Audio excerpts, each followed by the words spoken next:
Welcome to Ignite Success with First Coast Women.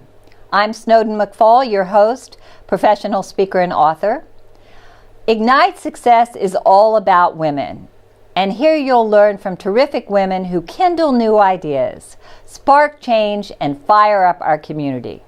We have a terrific show for you today where you're going to learn skill sets and tools that you can apply to your families, particularly how to get home health care for your aging parents, how to get your child in college in a way that is affordable for both of you and highly successful for your child.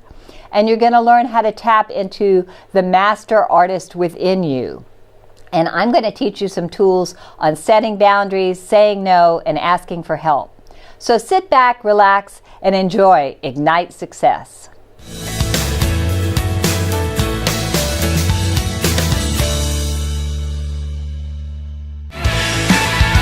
Hey, let me tell you about my friend Craig O'Neill. He's the official photographer here at Buzz Media. He specializes in commercial photography for all those kind of needs. Check him out online at CraigO'NeillPhotography.com. And if you're lucky, you get a sweet lid like I have.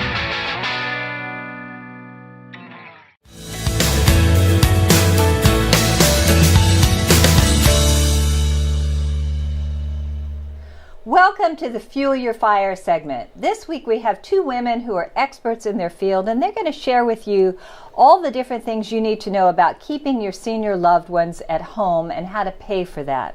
So with me today is Sheree Ellington of Senior Helpers and Kathy Murphy of Comfort Keepers. Welcome, ladies. Thank you. So Sheree, tell us about the kinds of services that your two companies would provide. Well, we're actually the same type of company. We do the exact same thing. We do anything that the senior needs at any one point in time, and that can include bathing, dressing, cooking, cleaning, transportation, medication reminders, cognitive issues. We take care of all that. Anything they need. So does this always happen in their homes? No, it can be anywhere. Any type of facility, hospital, rehab center, wherever the senior needs help. Okay, that's terrific. That's great to know. And I know that you've been in the industry for over 11 years. Yes. And Kathy, you've been in the industry for over 17 years. That's correct. And so I think one of the big misconceptions that people have is that, oh, this is just paid for by insurance or Medicare or Medicaid. Can you elucidate us on that? I will. I would say the first thing that individuals need to do is they need to start planning for their loved ones. And what that means really is to find out the intent of their loved ones, where they want to be when they age in place. And then to dig a little bit deeper in terms of their finances. Too often people think the services that we are providing are paid for by Medicare or by Medicaid. And it's important to know that Medicaid is different in every state. It's a state program versus Medicare. So what your aunt might have received in Colorado might be totally different in terms of benefits in Florida. So if she moves here, for example, you're going to have to research what the benefits are in this state. Is that right? That's absolutely correct. And both of you help with that, right? Yes. You will help them figure out how to get it paid for. Well, what often we will do is we have a number of resources. We know the community resources, Sheree and I do. So we will align our clients and their families to the proper resources, the true subject matter experts in that area. That's wonderful. That's wonderful. And I also VA benefits. Yes. Can you talk a little bit about that, Sheree? There are some rules and regulations within it, but if there is a veteran or a surviving spouse of a veteran, there is potential for income per month. To help assist. To help assist in home health. So, I think sometimes people wonder, why would they need this? But, the truth is, I have two wonderful in-laws who are 85 and 86, and thank God they're healthy as they can be. But and they're in their mid-80s. But I anticipate, maybe 10 years from now, they might need some assistance. They're both extremely independent. I know for them, they definitely would want to stay in their own home. And what are the advantages of that? Well, for cognitive issues, there's less likely that they would go into the next stage of cognitive dysfunction. By staying home. By staying home, because every time you move somebody, it causes more confusion for them. They're comfortable in their own home. And like my mother says, I want to die in my own home. Right. And if that's your option and that's what you choose, we see that you have that, you get to that option. That's fulfilled. wonderful. So Kathy, What do you find most gratifying about this work? I know you've had over 1,000 clients through the years. What do you find most gratifying? You know, that's really a good question, Snowden. And each and every day I sometimes ask my staff to just sort of stop and to think about the number of lives that we impact every day. We have served over 1,200 families in the years we've been in business. And so it's not only those clients, but it's their loved ones. It's their daughters, it's their sons. They're able to continue with their own family life, to go on and be that perfect mom, wife, husband, you know, because we relieve the stress that they have in taking care of their loved ones. And not only that, we employ a lot of people between Sheree and I. And so we're helping families to put, you know, food on their tables and have a meaningful and career, so that they know that they're impacting others as well in a very positive way. And you're impacting the greater Jacksonville economy by employing those people. So you're contributing to that in many ways as well. How about you, Sheree? I know you've had some wonderful stories from some of your employees. Anything you'd like to share with us as far as the story goes? Well, there are wonderful stories, but the other thing that you have to also consider is when the daughter doesn't have to be the caregiver any longer for her mother, she can become the daughter again, and that's a relationship that is sustainable and is a wonderful relationship that no one needs to give up. And when we become the caregivers, she can become the daughter again, and it's real important. Anytime that I'm a little bit down, I find that if I go visit one of my clients, and when you talk to a World War II veteran who was held in prison at age 17, 18 years old, it changes your whole attitude about life. It does. And it really gives you a new perspective. It definitely does. Well, thank you both. We're going to have the information about where they can get a hold of comfort keepers and senior helpers on the Buzz TV website. And we so appreciate all that you do for the community. Thank you for everything that you've shared with us, and we appreciate you. Thank you.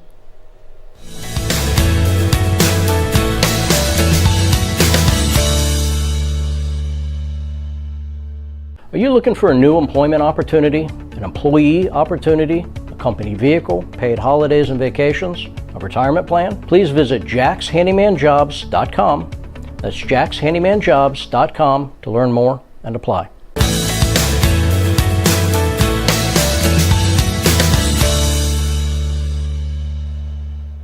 In our Blazing Trails segment today, you're going to learn all about how you can afford to send your kids to college.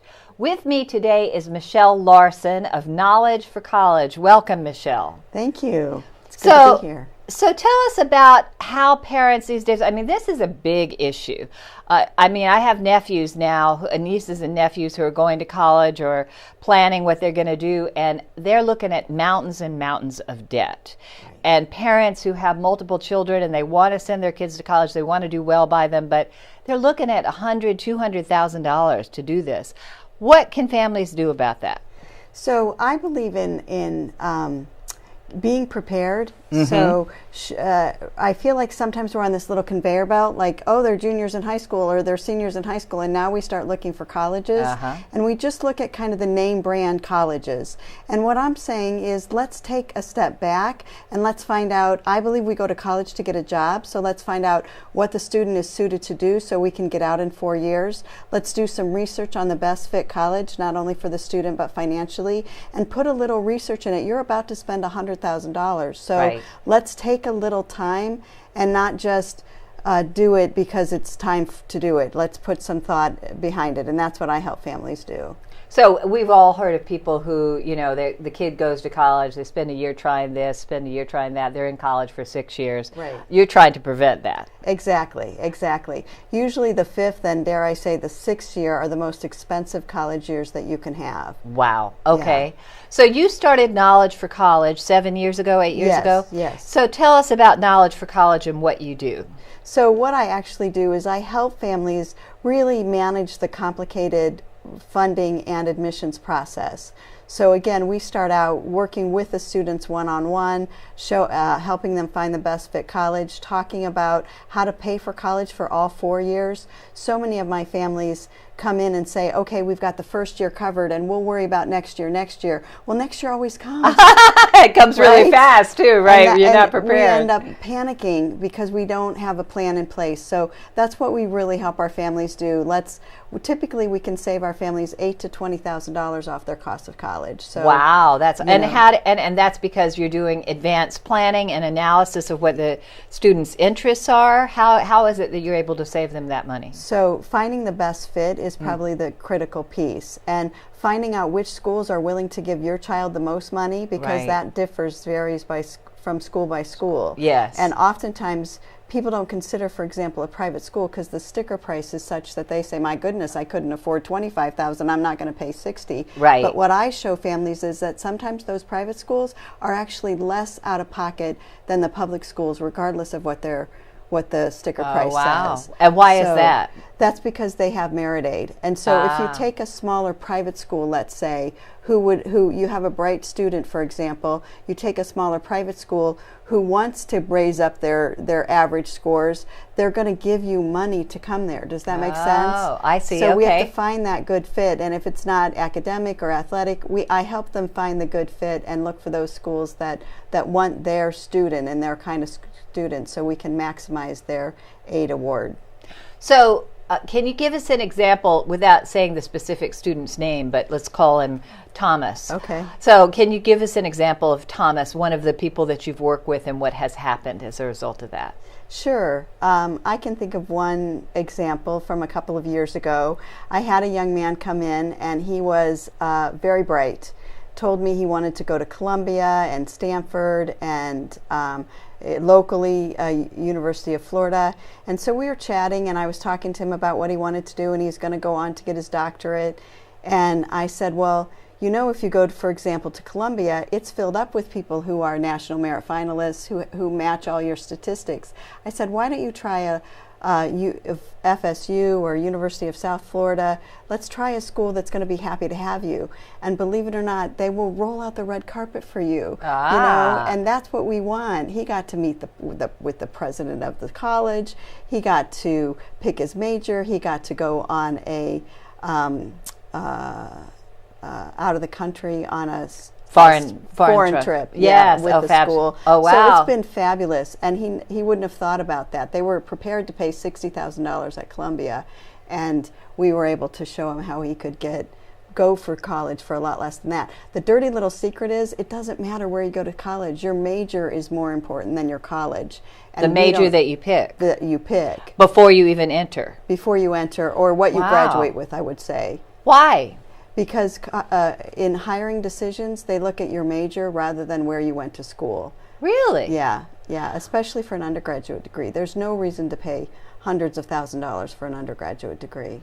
Well, you know, that's funny because I know so many people who went to college for one thing but are doing something completely different now. Right. So, but it is that important these days. Yeah, it is. And what are the hot majors then these days? Well, of course, anything in STEM. STEM, I was just going to say, STEM has got to be it. But logistics is a really hot major. Oh, yeah. Anything medical, nursing is very good. Engineering certainly is good. All of those types of majors are great majors. Well, thank you so much, Michelle. Knowledge for College, and you'll be able to find out more about Knowledge for College on the JacksonvilleBuzz.com website. So appreciate you, and we hope that you'll get your child into college and be able to afford having them go and have them have a successful outcome. Coming up next is our Success Spark segment.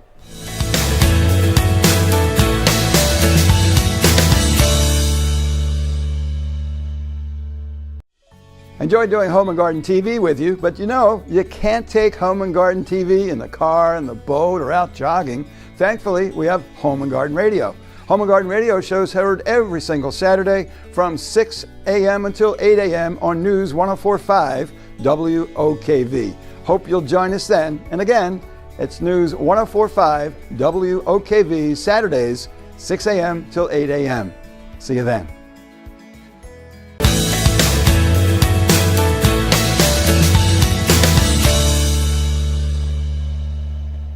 This is the Success Spark segment of Ignite Success.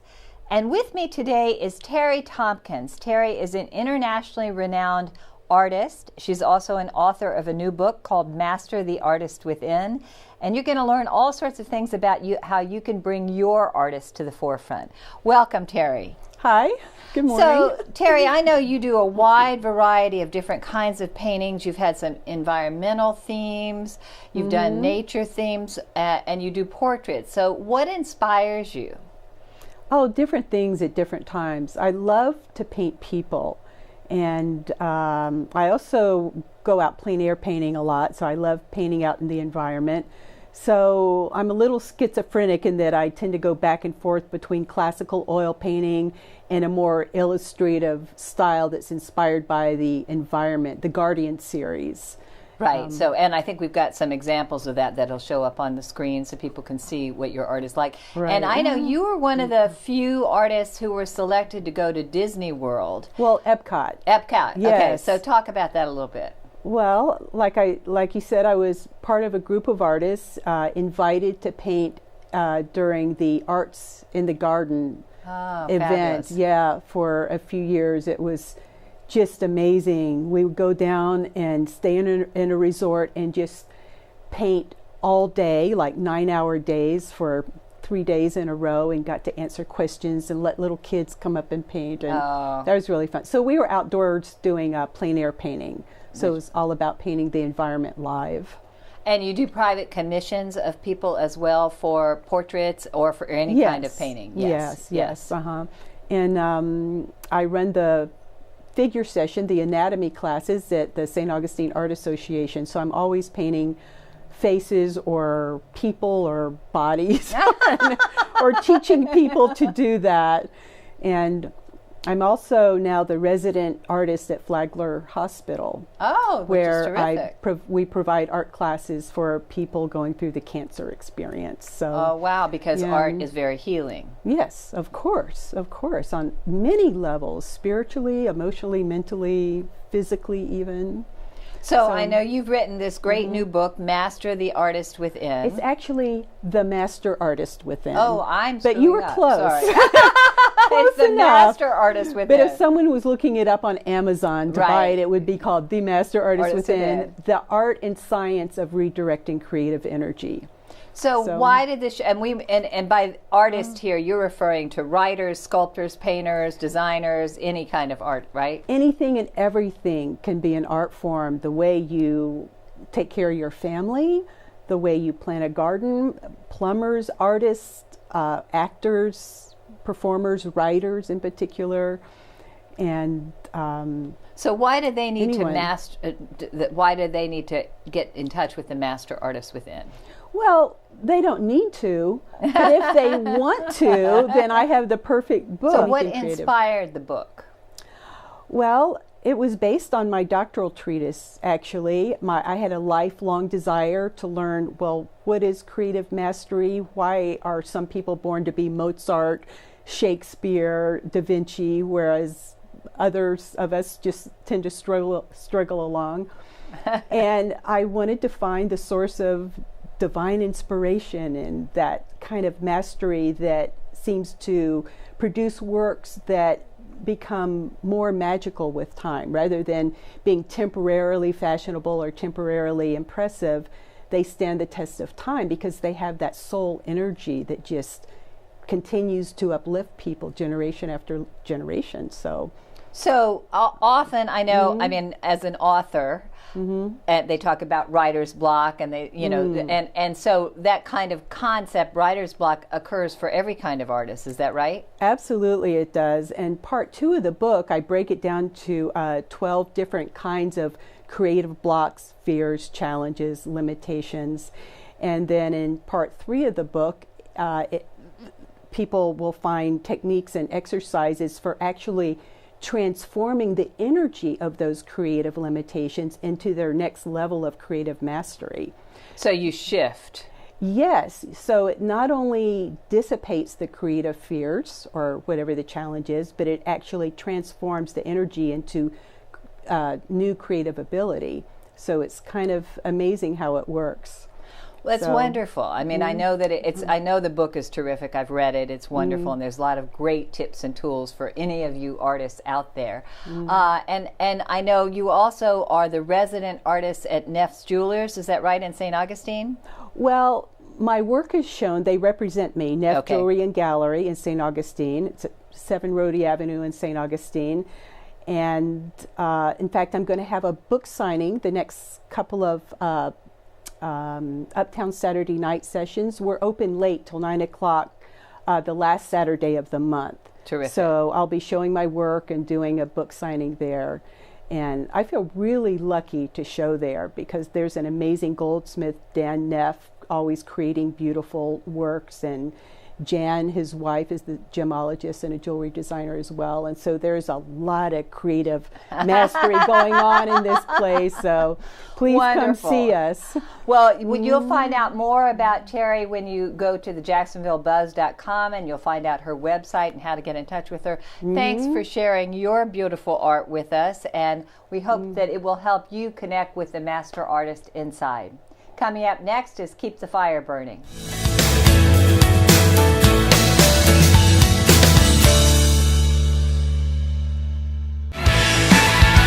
Hey, let me tell you about my friend Craig O'Neill. He's the official photographer here at Buzz Media. He specializes in commercial photography for all those kind of needs. Check him out online at CraigO'NeillPhotography.com. And if you're lucky, you get a sweet lid like I have.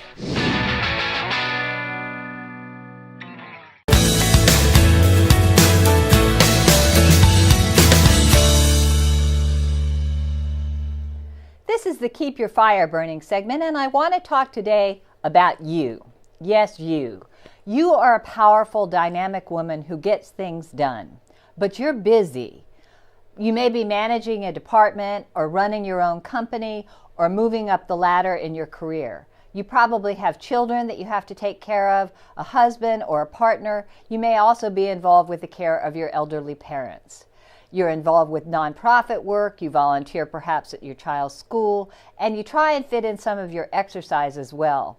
You're busy, you get things done, and if you don't stop and really take care of yourself, you can burn out, you can get sick, and then you can't be any good to anybody else.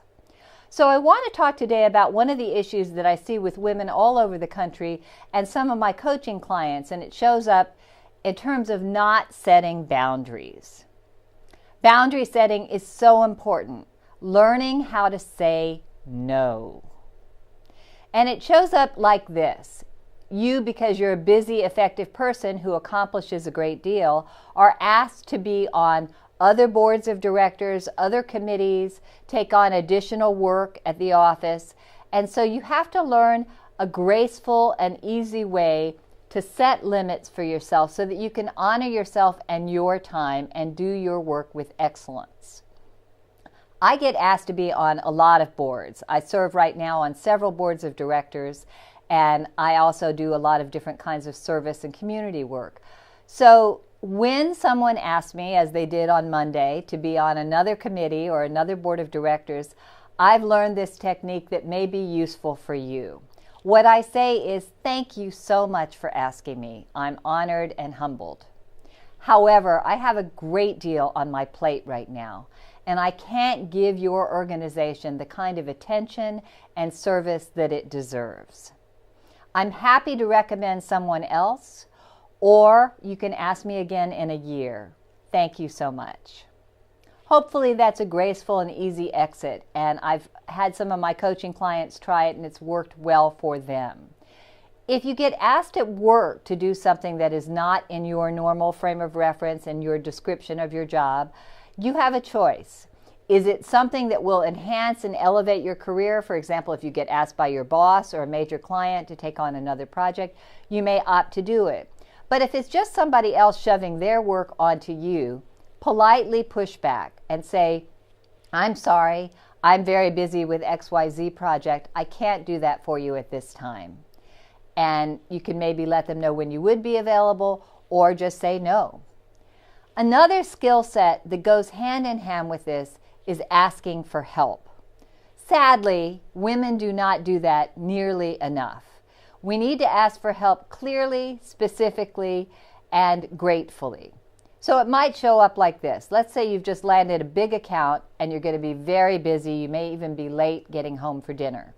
So you might ask your son Thomas to take care of the dog. And you want to be very specific in your request not demand, but in your request. And you say to Thomas, Thomas, I need your help. Could you please, when you get home from school, take Rover for a walk and feed him his dinner? It would be a tremendous help to me. Thomas will usually be delighted to do that for you, but you can't micromanage the way Thomas does it. It's just the fact that he does it is important, and you want to thank him for doing it. Done is better than perfect.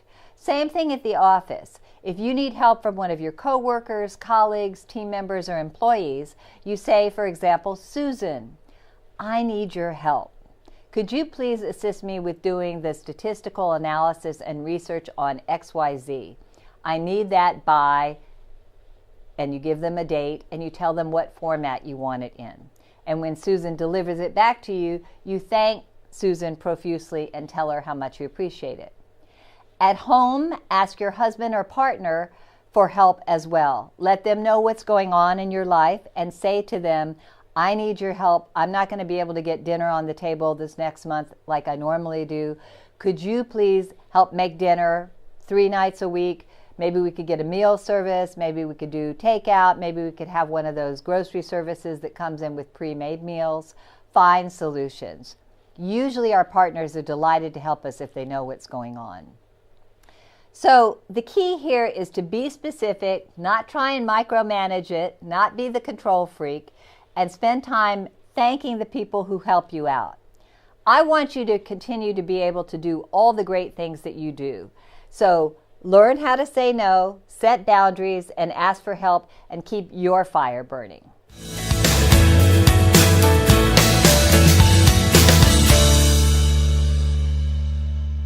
Are you looking for a new employment opportunity, an employee opportunity, a company vehicle, paid holidays and vacations, a retirement plan? Please visit jackshandymanjobs.com. That's jackshandymanjobs.com to learn more and apply.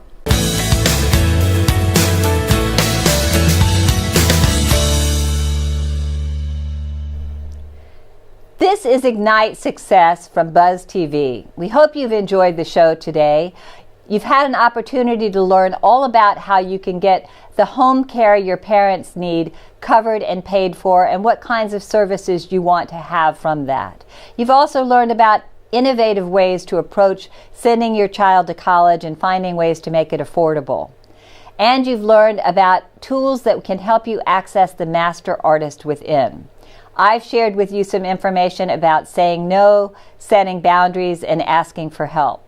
This show is for women, about women, and we want to hear from you.